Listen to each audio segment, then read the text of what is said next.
ಮಾನವೀಯ ಸ್ನೇಹಿತರ ಒಕ್ಕೂಟ ಕೊಡಗು ಜಿಲ್ಲಾ ವಾರ್ತೆ ಓದುತ್ತಿರುವವರು ಲೀಲಾವತಿ ಮಡಿಕೇರಿ. ಹಾರಂಗಿ ಜಲಾನಯನ ಪ್ರದೇಶಗಳಲ್ಲಿ ವ್ಯಾಪಕ ಮಳೆಯಾಗುತ್ತಿರುವ ಹಿನ್ನೆಲೆಯಲ್ಲಿ ಜಲಾಶಯದ ಒಳಹರಿವಿನ ಪ್ರಮಾಣ ಹೆಚ್ಚಿದ್ದರಿಂದ 4,000 ಕ್ಯೂಸೆಕ್ಸ್ ನೀರನ್ನು ನದಿಗೆ ಹರಿಬಿಡಲಾಯಿತು.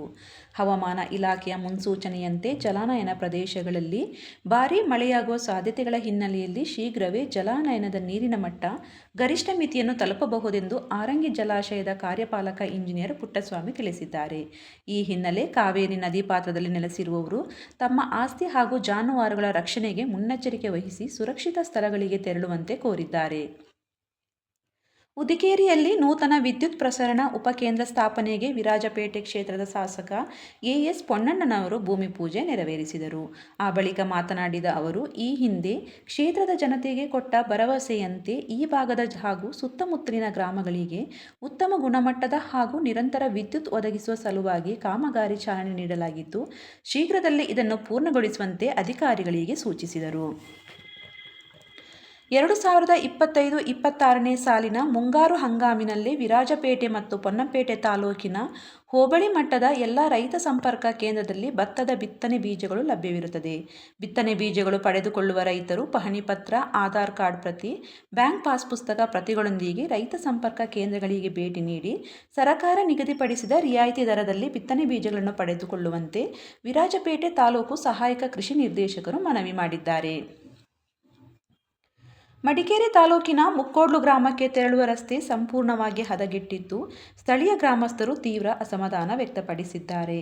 ಜಿಲ್ಲಾಡಳಿತದ ಕೇಂದ್ರ ಸ್ಥಾನದಿಂದ ಕೇವಲ 15 ಕಿಲೋಮೀಟರ್ ದೂರವಿರುವ ಮುಕ್ಕೋಡ್ಲು ಗ್ರಾಮ ಕಳೆದ ಹಲವು ದಶಕಗಳಿಂದ ರಸ್ತೆ, ಸೇತುವೆ, ಮೂಲಭೂತ ಸೌಕರ್ಯ, ವಿದ್ಯುತ್ತಿನ ಕಣ್ಣಮುಚ್ಚಾಲೆ, ಮೊಬೈಲ್ ನೆಟ್ವರ್ಕ್ ಹಾಗೂ ಸರಕಾರದ ಸೌಲಭ್ಯಗಳು ದೊರಕದೆ ನೂರಾರು ಗ್ರಾಮಸ್ಥರು ವಂಚಿತರಾಗಿದ್ದಾರೆ. ಈ ಸಮಸ್ಯೆ ಬಗೆಹರಿಯದಿದ್ದಲ್ಲಿ ಮಡಿಕೇರಿ ಸೋಮವಾರಪೇಟೆ ಹೆದ್ದಾರಿ ತಡೆ ಪ್ರತಿಭಟನೆ ನಡೆಸಲಾಗುವುದು ಎಂದು ಗ್ರಾಮಸ್ಥರು ಎಚ್ಚರಿಸಿದ್ದಾರೆ. ಪೊನ್ನಂಪೇಟೆ ತಾಲೂಕಿನ ಹುದಿಕೇರಿ ಕಿರಿಯ ಪ್ರಾಥಮಿಕ ಶಾಲೆ ಹಾಗೂ ಪ್ರೌಢಶಾಲೆಯಲ್ಲಿ ಸುಸಜ್ಜಿತ ಹಾಕಿ ಮೈದಾನ ನಿರ್ಮಾಣವಾಗುತ್ತಿದ್ದು, ವಿರಾಜಪೇಟೆ ವಿಧಾನಸಭಾ ಕ್ಷೇತ್ರದ ಶಾಸಕ ಎಎಸ್ ಪೊನ್ನಣ್ಣನವರು ಪರಿಶೀಲನೆ ನಡೆಸಿದರು. ಶಾಲೆಯ ಅಧ್ಯಾಪಕರು, ಆಡಳಿತ ಮಂಡಳಿ ಹಾಗೂ ಅಧಿಕಾರಿಗಳ ಜೊತೆ ಅಗತ್ಯ ಮಾಹಿತಿ ಪಡೆದರು. ಮಕ್ಕಳ ಕ್ರೀಡಾ ಭವಿಷ್ಯದ ದೃಷ್ಟಿಯಿಂದ ಮೈದಾನ ಉನ್ನತೀಕರಣ ಹಾಗೂ ಸವಲತ್ತುಗಳನ್ನು ಒದಗಿಸುವುದು ತನ್ನ ಪ್ರಥಮ ಆದ್ಯತೆಯಾಗಿದ್ದು, ಮಕ್ಕಳಿಗೆ ಅನುಕೂಲ ಆಗುವಂತೆ ಎಲ್ಲ ಕಾರ್ಯಚಟುವಟಿಕೆಗಳನ್ನು ಹಮ್ಮಿಕೊಳ್ಳಬೇಕೆಂದು ಸಲಹೆ ನೀಡಿದರು. ಈ ಸಂದರ್ಭ 2027ರಲ್ಲಿ ಅಜ್ಜಿಕುಟ್ಟಿರ ಕುಟುಂಬದವರು ಹಮ್ಮಿಕೊಂಡಿರುವ ಹಾಕಿ ಉತ್ಸವ ಇದೇ ಮೈದಾನದಲ್ಲಿ ನಡೆಸಲು ಚಿಂತಿಸುವುದಾಗಿ ಅವರು ಹೇಳಿದರು. ವಿರಾಜಪೇಟೆ ತಾಲೂಕು ಕಾರ್ಯನಿರತ ಪತ್ರಕರ್ತರ ಸಂಘದ 2024ನೇ ಸಾಲಿನ ವಾರ್ಷಿಕ ಪ್ರಶಸ್ತಿ ಪ್ರಕಟಗೊಂಡಿದ್ದು, ಅತ್ಯುತ್ತಮ ಶೈಕ್ಷಣಿಕ ವರದಿ ಪ್ರಶಸ್ತಿಗೆ ವಿರಾಜಪೇಟೆಯ ಪತ್ರಕರ್ತರಾದ ರಜಿತಾ ಕಾರ್ಯಪ್ಪ, ಅತ್ಯುತ್ತಮ ಕ್ರೀಡಾ ವರದಿಗೆ ಕೆಎಂ ಇಸ್ಮಾಯಿಲ್ ಕಂಡಕೆರೆ ಹಾಗೂ ಸತೀಶ್ ನಾರಾಯಣ್ ಭಾಜನರಾಗಿದ್ದಾರೆ. ಅತ್ಯುತ್ತಮ ಕೃಷಿ ವರದಿಗೆ ಕಿಶೋರ್ ಕುಮಾರ್ ಶೆಟ್ಟಿ, ಅತ್ಯುತ್ತಮ ಮಾನವೀಯ ವರದಿಗೆ ರವಿಕುಮಾರ್ ಎಂ, ಅತ್ಯುತ್ತಮ ಅರಣ್ಯ ಮತ್ತು ವನ್ಯಜೀವಿ ವರದಿಗೆ ಅಂತೋನಿ ಪಿ.ವಿ. ರವರು ಭಾಜನರಾಗಿದ್ದಾರೆ.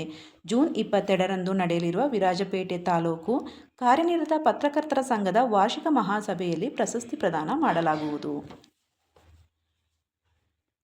ವಸತಿ ಸಂಕೀರ್ಣವೊಂದರ 12ನೇ ಮಹಡಿಯಿಂದ ಆಕಸ್ಮಿಕವಾಗಿ ಬಿದ್ದು ವಿದ್ಯಾರ್ಥಿನಿಯೊಬ್ಬಳು ಮೃತಪಟ್ಟಿರುವ ಘಟನೆ ಮಂಗಳೂರಿನ ಕುತ್ತಾರ್ನಲ್ಲಿ ನಡೆದಿದೆ. ವಿರಾಜಪೇಟೆ ಅಯ್ಯಪ್ಪಸ್ವಾಮಿ ರಸ್ತೆ ನಿವಾಸಿ ದೇರಳಕಟ್ಟೆಯ ಯನಪೋಯ ಆಸ್ಪತ್ರೆಯ ವೈದ್ಯ ದಂಪತಿ ಡಾಕ್ಟರ್ ಮುಮಾಜ್ ಅಹಮದ್ ಹಾಗೂ ಡಾಕ್ಟರ್ ಕಮರ್ ಜುಹಾ ಬಾನುರವರು ಪುತ್ರಿ ಹಿಬಾ ಐಮನ್ 15 ವರ್ಷ ಮೃತ ದುರ್ದೈವಿ ಬಾಲಕಿ. ಮನೆಯ ಬಾಲ್ಕನಿಯಲ್ಲಿ ಬಟ್ಟೆ ಒಣಗಲು ಹಾಕುತ್ತಿದ್ದ ವೇಳೆ ಆಯ ತಪ್ಪಿ ಬಿದ್ದು ಸ್ಥಳದಲ್ಲೇ ಮೃತರಾಗಿದ್ದಾರೆ. ಉಳ್ಳಾಲ ಪೊಲೀಸ್ ಠಾಣೆಯಲ್ಲಿ ಪ್ರಕರಣ ದಾಖಲಾಗಿದೆ.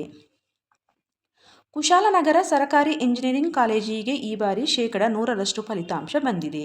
ಉತ್ತೀರ್ಣ ಆದವರ ಪೈಕಿ 100 ವಿದ್ಯಾರ್ಥಿಗಳು ವಿವಿಧ ಜಾಗತಿಕ ಕಂಪನಿಗಳಿಗೆ ನೇಮಕ ಹಾಗೂ ತರಬೇತಿ ಕಾರ್ಯಗಳಿಗೆ ಆಯ್ಕೆಯಾಗಿದ್ದಾರೆ. ಅಖಿಲ ಭಾರತೀಯ ಸೈನಿಕ ಶಾಲೆಗಳ ಗುಂಪು ಎಚ್ ವಿಭಾಗದ ಹಾಕಿ ಪಂದ್ಯಾವಳಿಯಲ್ಲಿ ಕೊಡಗು ಸೈನಿಕ ಶಾಲೆಯ ತಂಡ ಉತ್ತಮ ಪ್ರದರ್ಶನ ನೀಡಿ 2ನೇ ಸ್ಥಾನವನ್ನು ತನ್ನದಾಗಿಸಿಕೊಂಡಿದೆ.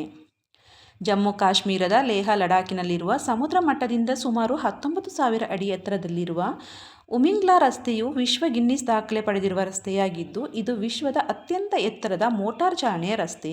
ಈ ರಸ್ತೆಯಲ್ಲಿ ಕೊಡಗಿನ ಅರ್ಷದ್ ಹಬೀಬ್, ಅಕ್ಷಯ್ ರೈ, ಶಿವಕುಮಾರ್, ಅಭಿಷೇಕ್ ಮತ್ತು ರಿನು ಜೋಸೆಫ್ ಇವರುಗಳು ಮಡಿಕೇರಿಯಿಂದ ಹೊರಟು ಉಮಿಂಗ್ಲಾ ಸರ್ಕ್ಯೂಟ್ ಅನ್ನು ಮೋಟಾರ್ ಬೈಕ್ ಮೂಲಕ ತಲುಪಿ ಯಶಸ್ವಿಯಾಗಿದ್ದಾರೆ. ಮುಂಗಾರು ಆರ್ಭಟ ಜೋರಾಗಿದ್ದು, ಹಲವು ಜಿಲ್ಲೆಗಳ ಜನಜೀವನ ಅಸ್ತವ್ಯಸ್ತವಾಗಿದೆ. ಇನ್ನು 3 ದಿನಗಳ ಕಾಲ ಕರಾವಳಿ ಹಾಗೂ ಮಲೆನಾಡು ಜಿಲ್ಲೆಗಳಿಗೆ ರೆಡ್ ಅಲರ್ಟ್ ಇದ್ದು, ಮಳೆಯ ಆರ್ಭಟ ಮುಂದುವರೆಯಲಿದೆ ಎಂದು ಹವಾಮಾನ ಇಲಾಖೆ ಸೂಚಿಸಿದೆ. ಇಲ್ಲಿಗೆ ಜಿಲ್ಲಾ ವಾರ್ತೆ ಮುಕ್ತಾಯವಾಯಿತು. ನಮಸ್ಕಾರ.